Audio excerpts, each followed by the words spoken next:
Hello and welcome to the Business Standard Morning Show. I'm Swapnil Joglekar. It's the 30th of May 2023 and here are the top stories for the day.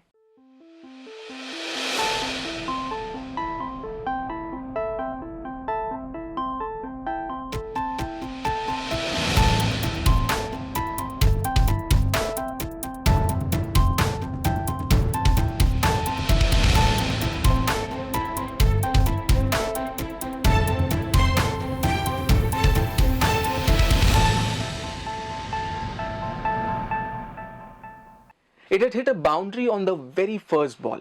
The Indian Premier League or IPL became the country's first unicorn in 2008, the year it was formed. And in its 15th year, just before the beginning of this year's season, it became a decacorn, with its business value crossing the $10 billion mark. IPL has indeed brought unprecedented windfall to cricket. Its huge popularity has brought lucrative media and sponsorship deals over the years. So in today's first story, we explore if the IPL has become what Superbowl is in the US. Tushar Verma finds out.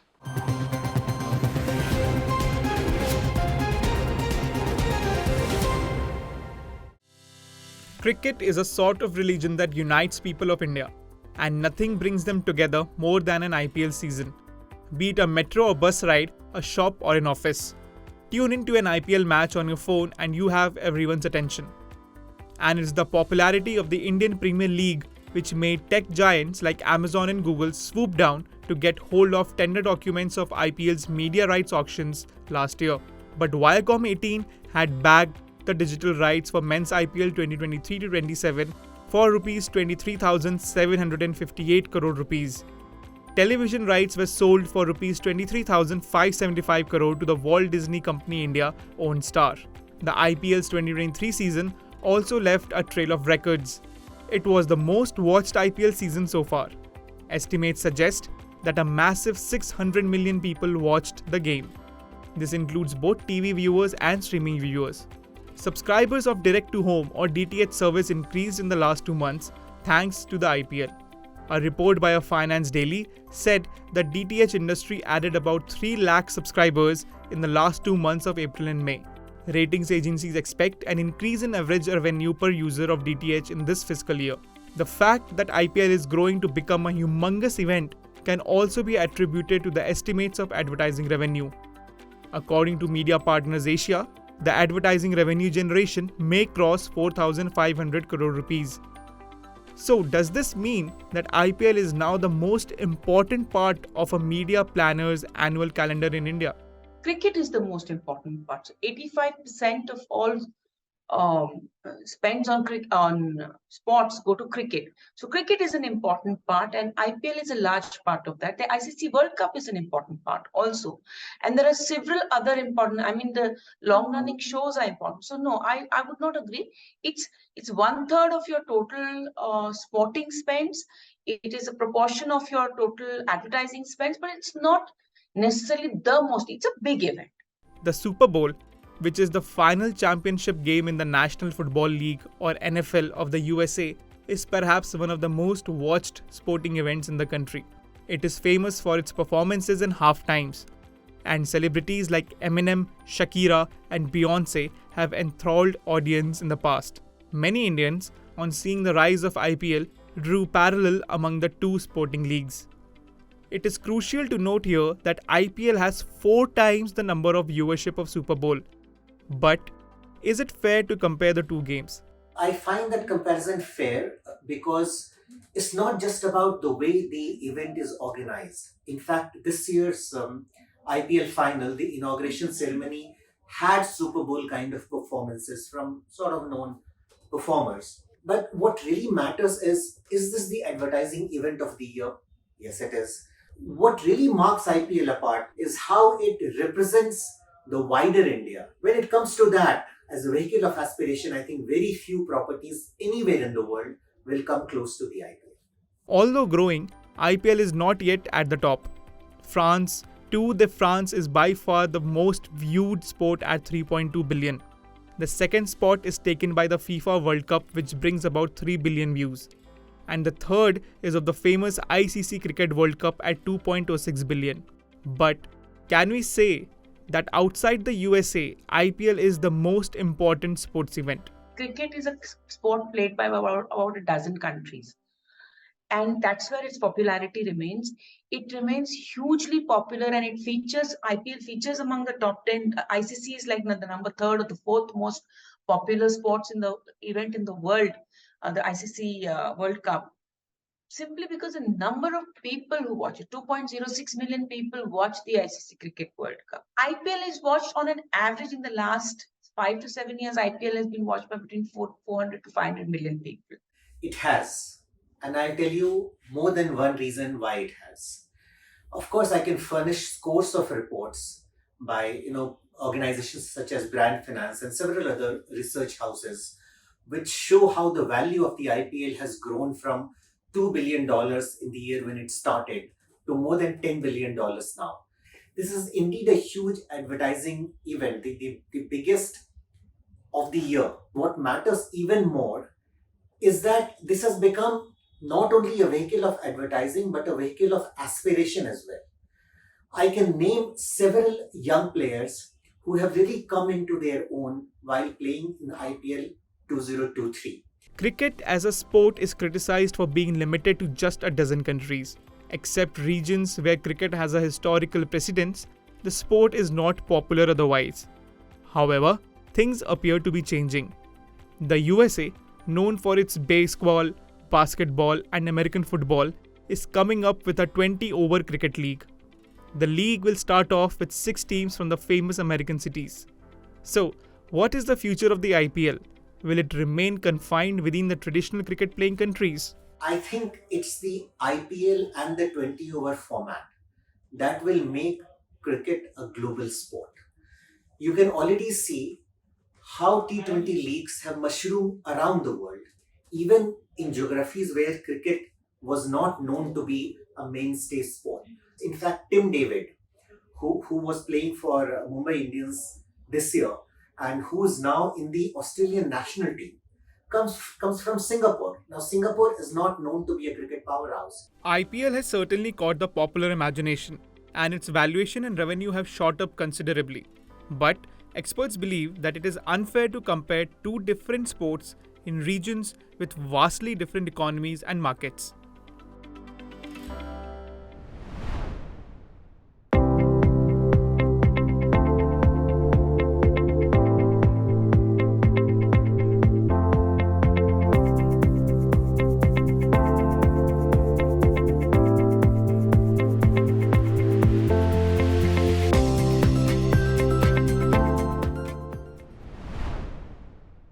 Did unwanted messages irk you while you were enjoying the nail-biting IPL match? And do you also get annoying calls? You aren't the only one. An increased number of people are reporting about such unwanted calls and messages. And the government is working to address it. Last week, it asked retailers not to insist on phone numbers of customers. So what are the regulations around sharing of phone numbers? Which authority monitors it? And finally, how will the upcoming Digital Personal Data Protection Bill protect your data? Tariq Ahmed has all the answers.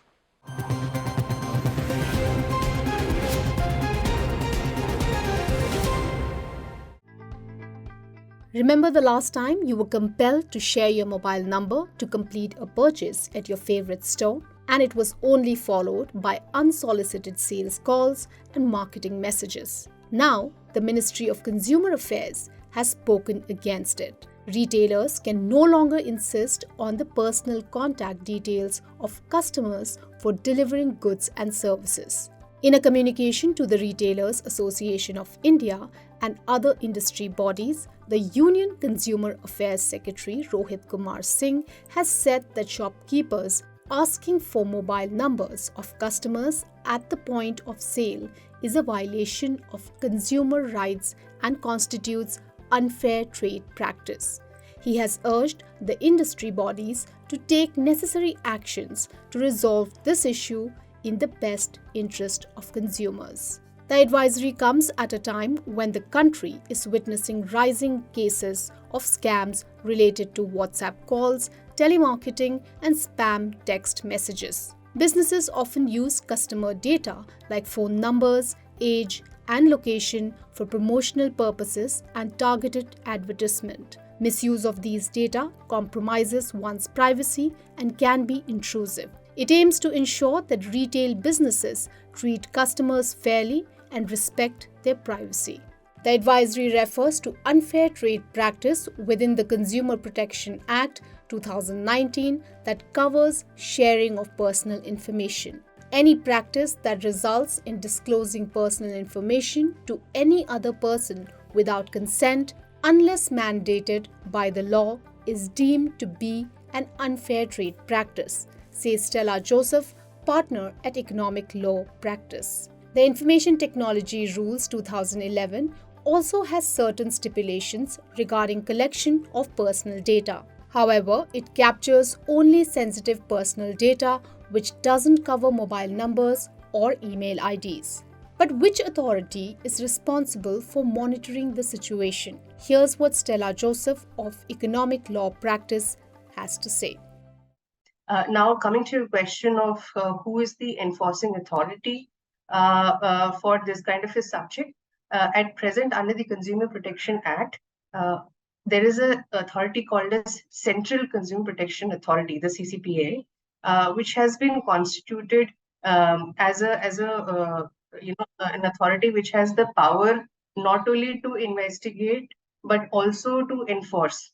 So, hypothetically, the CCPA can, by way of a complaint which is filed to CCPA, as well as even suo motu, take up action in relation to any instance where there is a violation of unfair trade practice.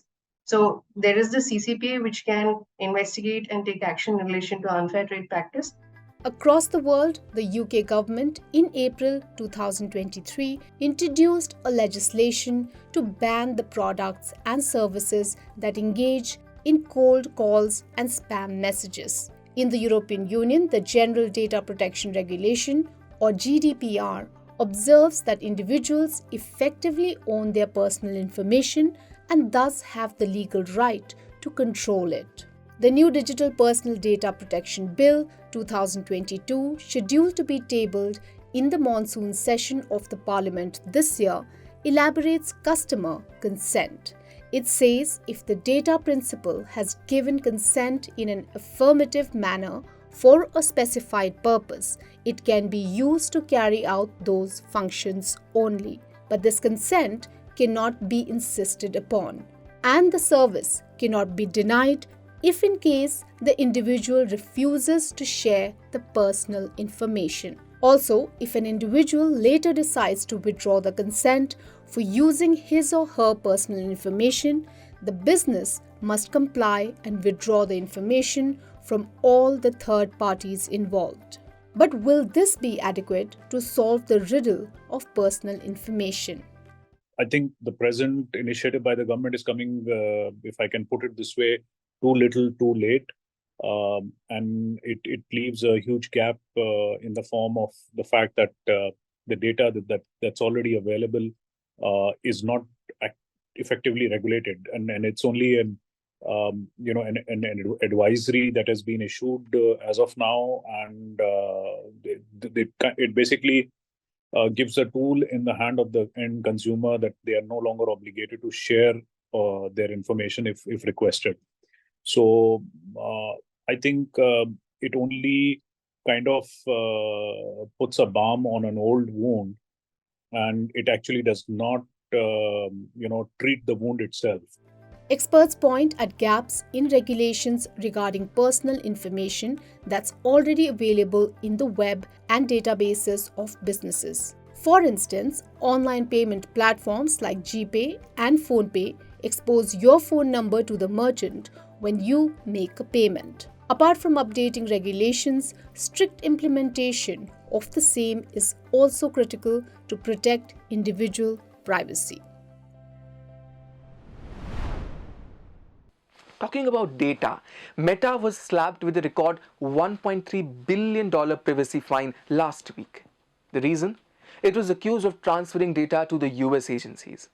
Moving on, the US leaders reached a tentative deal to raise the government's $31.4 trillion debt ceiling for 2 years. This measure brought a relief rally in equity markets across the globe on Monday, May 29th. Going ahead, will this uptrend sustain or fizzle out? Moreover, will the expanded US debt limit make emerging markets a favorable bet? Lovish Shadarat finds out.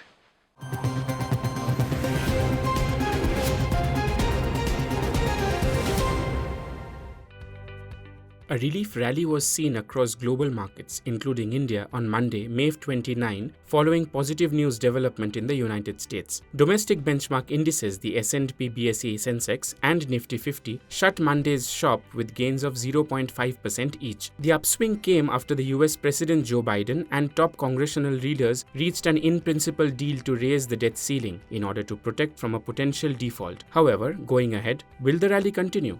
The in-principle deal on US debt ceiling impasse is a near-term relief for stock markets. Details of the agreement are not available, but the debt limit will be suspended through January 2025. This debt limit extension means the issue will be taken up only after the November 2024 US presidential elections. Coming to the impact on markets, it is important to appreciate the fact that stock markets had not discounted a payment default. Markets had discounted a last-minute deal, and this is what has happened. That said, experts cautioned that the debt ceiling expansion would propel further federal borrowing, worsening long-term underlying value of US assets. Since 2009, large fiscal deficits drove US public debt or GDP ratio over 120% of what is considered to be prudent at 60%, showed a report by ICICI Securities. Hence, analysts see the huge debt pile-up to erode investors' willingness to hold US dollars, making emerging markets an attractive bet. In the longer term, US is clearly weakening its position because how long will you keep printing? Yeah, and going ahead, there is also a question mark on US as a reserve currency. If you're talking of the next 10 years, 10, 15 years. So clearly, we will have investors looking at emerging markets, and among them, India surely would be among the top because of the sort of a growth projections we have. I think we will be the only, among the bright spots, we will be shining the brightest. That apart, analysts at JP Morgan argued that the raising of ceiling will issue over $1 trillion new treasury bills over the next 7 months, which could suck liquidity from markets. Though the US debt limit deal may bring near-term relief to the markets, higher borrowing can weigh long-term prospects. On May 30, global cues, foreign flows and crude oil prices will continue to steer market trends.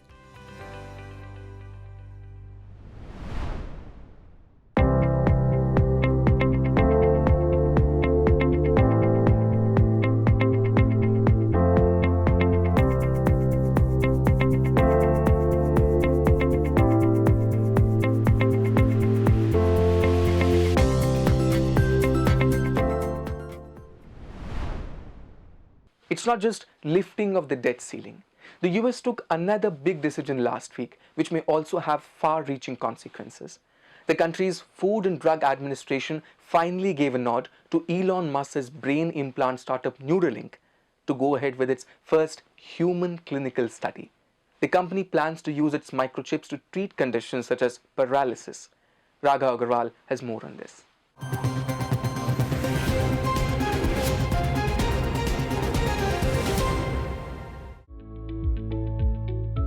Founded in 2016 in Fremont, California, Neuralink is Musk's neural interface technology. It is building a technology that can be embedded in a person's brain where it can record as well as stimulate the activity. In a podcast in 2019, Musk had said that humans will not be able to be smarter than a digital superpower, and as cannot beat them, join them. The company says that it can eventually help disabled patients to move and communicate again and also restore vision. The company also said that it hopes a person would potentially be able to control a mouse, keyboard, or other computer functions like text messaging with their thoughts. The company is developing 2 devices. First is a chip that can be implanted in a person's skull with electrodes reaching the brain. According to reports, it is expected to be about the size of a coin and the wires will be roughly 20 times thinner than the human hair. The wires will be able to monitor the brain activity and then the data will be transmitted wirelessly via the chip to computers. The second device it is working on is a surgical robot which will be able to put the chip inside a person's brain. It also released a video of the robot in January 2021. Further clarity on the device is yet unavailable in the public domain. Musk's company has showcased several examples of testing its technology successfully on animals. In 2020, it released a video of a pig named Gertrude showing how the chip was able to track brain activity when it sniffed for food. In 2021, it released another video of a macaque playing a simple video game after being implanted with a brain chip. The company has been subjected to criticism several times in the past. The main reason behind it is reports of animal cruelty. A report by Reuters released late last year said that the company has killed around 1,500 animals till date. With human trials now shown the green flag, it remains to be seen which trials would the company conduct and under what terms and conditions. I'm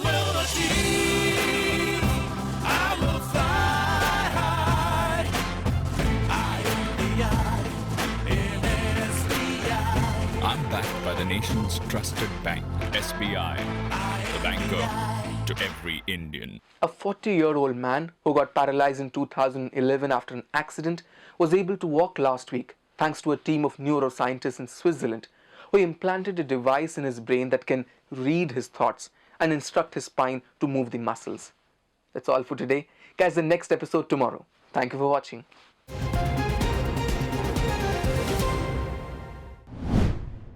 If you like this video, share it and subscribe to Business Standard.